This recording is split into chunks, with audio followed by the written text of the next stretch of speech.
Good evening, ladies and gentlemen. Welcome to the Bloomsbury Baptist Church here in London. I'd like to welcome you all here for the Imperialism on Trial and Free Julian Assange event. I would like to thank RT, Russia Today and Rupley TV for live streaming this event, and also to welcome all the online viewers from around the world who will be watching this event tonight. We are all very saddened but not surprised by today's verdict at the Southwark Crown Court. I spoke with a member of WikiLeaks who described today's verdict as worse than bad. So we're gathered here tonight in support of Julian, not only on a human level, but on a wider level concerning human rights and freedom of the press. I asked Mairead Maguire, the Irish Nobel Peace Prize winner, to speak, but unfortunately she couldn't make it. But she has shared with me her recent plea to the UK Home Office for a visit to Julian. You will all have been given a copy of this, and Mairead wished me to read it out, so I'll read out segments of her appeal to the British Home Office. Thursday, 11th April, will go down in history as a dark day for rights of humanity when Julian Assange, a brave and good man, was arrested by British Metropolitan Police, forcibly removed without prior warning in a style befitting of a war criminal from the Ecuadorian embassy and bundled into a police van.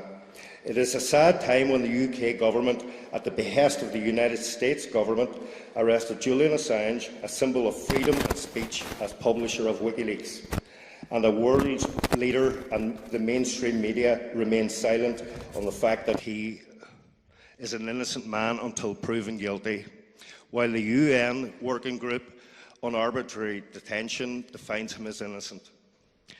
The decision of President Lenin Moreno of Ecuador, who under financial pressure from the US has withdrawn asylum to WikiLeaks founder, it is further example that the United States global currency monopoly pressurizing other countries to do their bidding or face the financial and possible violent consequences for disobedience.